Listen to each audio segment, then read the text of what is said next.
Someone is asking about a dog that tested 7.77. We're talking about AIing a dog.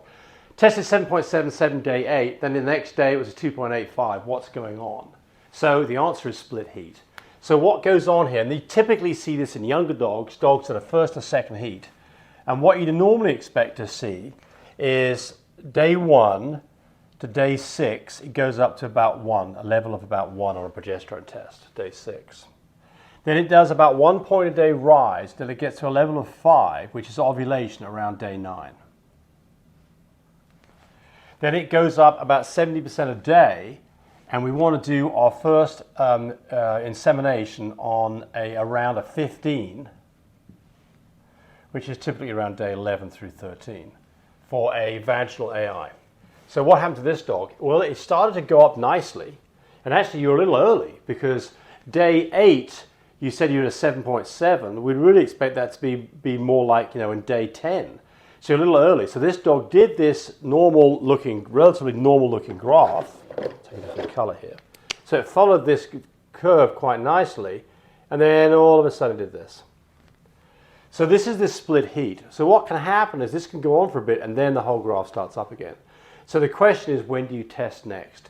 With a 2.85, we'll call that a 3. I think the ovulation is going to be in 2 days, and you're going to be breeding 4 days. So I would test 3 days later. So test in about 3 days. So you're at day 8. Test about 3 days later, and see whether the numbers are starting to rise again.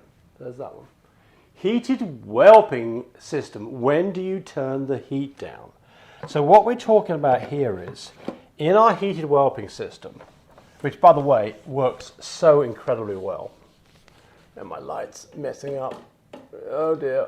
Let's see if my light will come on. Well, there we go. In our heated whelping system, what is going on? So what we have here is, looking down from above, we have the tray where the puppies are laying on. And then we have this heat tape that is on the periphery of the bottom of the whelp tray underneath it. And this is where the heat is being produced. So there's heat there, just nowhere else but right there. So what you find is that puppies congregate underneath this heat tray, and that's exactly what we want to happen. So what we see is puppies are lined up like this. They're all underneath the heat tray. Right. So the question is, at what point do you turn it down? And the answer is we don't. So we leave this thing at 104 degrees Fahrenheit, which is about 40 degrees centigrade. We set the thermostat up for that, and it stays that temperature. Now, think of it this way. If you come in on a really cold day and there's a nice fireplace, crackling fireplace with logs on it, you get up right against it and you start warming yourself up, and it gets to the point where it's too hot. What do? You just move away a little bit, and you get to that comfortable zone. Puppies will do exactly the same thing. So what you're going to find is, if the puppies are getting too hot, they won't be quite on it, they'll be off it a little bit. So as long as the puppies are staying underneath the pig rail where the heat is, leave it alone. You're going to find there's going to be a point 3 weeks into this where they're starting to move around, and they just don't really need the extra heat, and they won't stay underneath anymore. Fine, turn it off at that point, but I wouldn't turn it off until you see that happening. Someone's got a 6-month-old puppy that regurgitates water whenever it drinks, and it's coughing. What's going on? So the first thing is, if you've got a puppy that's regurgitating water, I'd give it less water more often. So I'd put a bowl out, let it drink for maybe 15 seconds and take it away, and give it that bowl again in another 30 minutes or an hour, and see if that helps the situation. But I think the secret here is the cough. The puppy's got a cough, it's being irritated, and that's probably why it's regurgitating water. So if you can't figure out what's going on, that's going to be a trip to the vet to find out. Someone's got to look down its throat and find out whether it's irritated, and then decide what you're going to do about that. I think that's the secret. This is the cough. Somebody's asking about this situation where you've got genes going on, whether you've got 1 copy or 2 copies, what it really means. So let's have a little discussion about that. So every creature, humans, puppies, elephants, ants, they all have a DNA, and the DNA for each trait has 2 copies. And we're going to put that as either being a big X, which means it does not have that trait, or a little x, meaning that it does have that trait. Let's see if I can get another color out here. A little x means it does have that trait. And every dog has 2 copies. So it could be, it carries it, i.e. you have to have 2 copies for it to express it. 2 copies of that particular trait, by the way, would be little x in pink. And to not have that trait at all would be big X, big X. And of course, there's two different ways you could have this being a carrier. It could be an X over here and an X over here. They're exactly the same thing. The order does not matter. Though by convention, we always put the big letter first. So the way you would normally write this would be big X, little x, and we're going to continue with that convention. All right. So those are the possibilities. So a dog has to have, the little x means it has to have 2 copies for it to be present. If it only has 1 copy, its phenotype, that means it does not show that particular trait. Okay, so now let's look at, we're going to do what's called a Punnett square, and you'll get an idea about how this works. So we're now going to take an animal that is, or we're going to take a pairing of 2 parents, male and female, and we're going to do what's called a Punnett square. And on the top is one of the parents, and let's pretend that parent has 1 copy of this variant that's got big X and little x, and the parent that's being bred to has 2 copies of this variant, little x, little x. Now what you do is you go into each of these squares and you find out what the matchings are. So you've got X, big X, little x.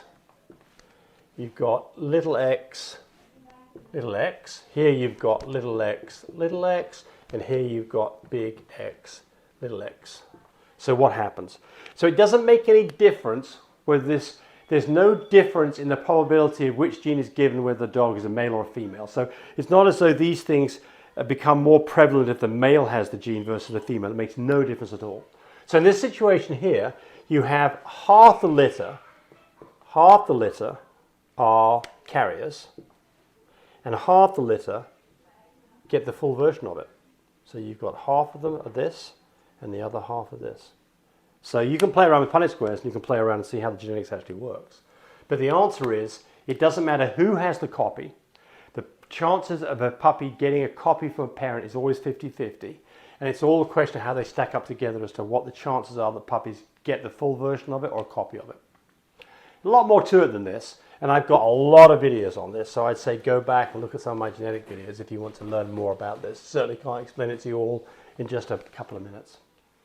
Our incubator, can it be used for kittens, our portable incubator? Absolutely. In fact, I've got rescue places who use our incubators for squirrels, for possums, for chipmunks, for kittens, for birds, for reptiles. Absolutely, it works. Anything that needs to be kept warm, our incubator does a good job. You can even put your sandwich in it, okay?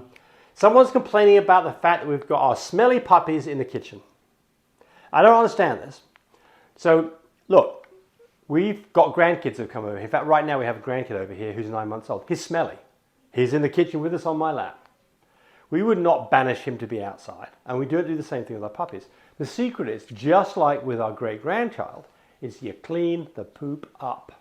So, for the first couple of weeks of their life, mum is in there with the babies, and she is cleaning the poop up. They're not leaving any poop on the ground because she immediately cleans it up, and then we send her outside, and she goes and poops outside, and all the poop ends up outside. Of course, we have to still change the bedding out once or twice a day, but mum pretty much takes care of it.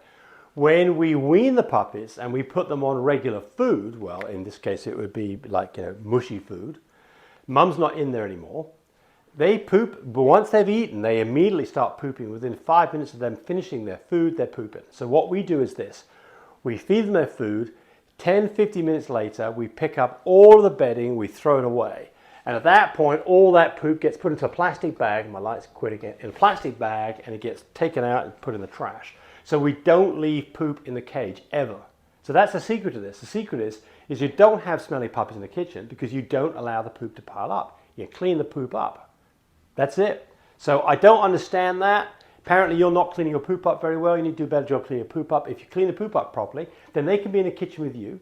You can keep a good eye on your puppies and you can socialize with them. Someone's asking about chilled semen. Should they warm it up before they use it? The answer to this is no, you don't have to. So let's talk about what the secrets are about chilled semen. So this is temperature. From room temperature of around 25 degrees centigrade to 0 degrees freezing, which would destroy the semen, to the number of hours since the collection. Here's 4 hours, and then this could be many days. This might be 2 days.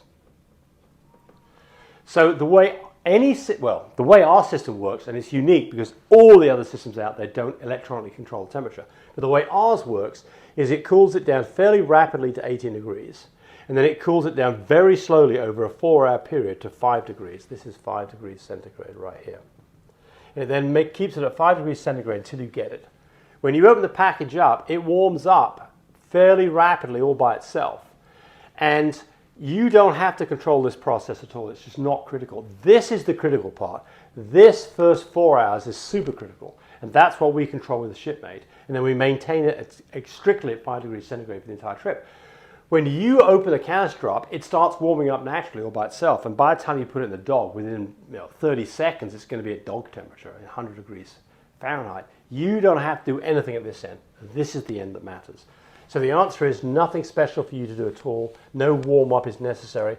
The only time that warm-up would be necessary is if you want to look at it under a microscope. If you look at it immediately when it comes out of the container, it'll all not be moving. It'll be in suspended animation. And that will slowly start to wake the semen up as it warms up over the next few minutes. But you don't have to do that. Someone's talking about a skinny mum. They've got a mum that's had puppies and it's getting really skinny. And they're getting worried. And so you should. So why is the dog getting skinny? Well, think of it this way. Dogs that, here's my light again, I have to fix that. Dogs make puppies out of themselves, right? So you've got a litter of 5 puppies.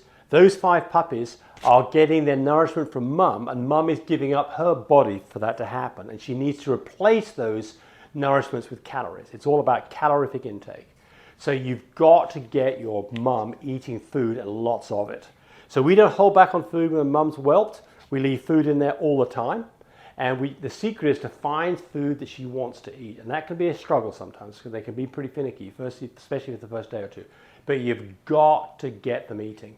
Sometimes hand feeding can help. Sometimes something that's a bit unusual like boiled chicken and rice can help. But you've got to get them eating. And as the puppies get bigger, the calorific intake required for the puppies becomes higher and they need even more food.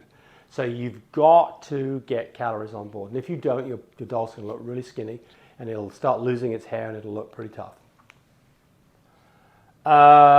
Someone's asking, why would you collect semen? It's very simple, because you want to do an artificial insemination.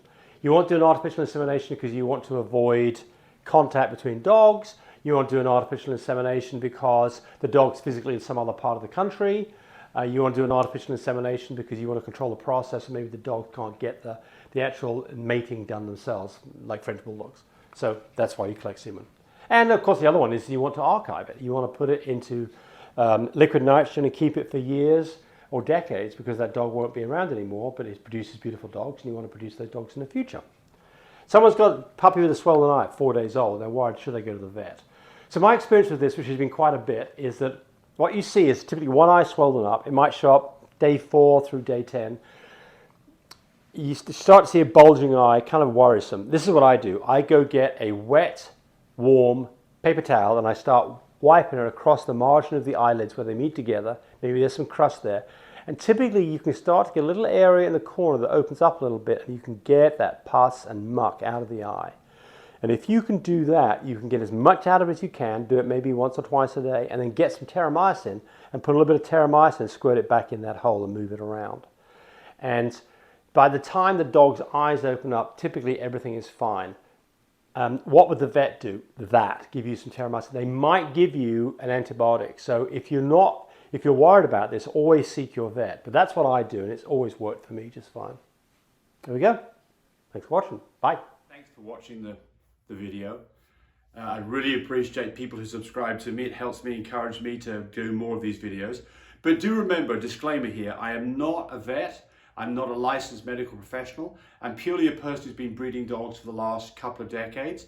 Any information that you got from this video, use at your own risk. There's nothing implied here, and certainly this should not be used as a substitute for advice from your veterinarian or your medical professional. I hope you enjoyed the video. Come back for more of them. Bye.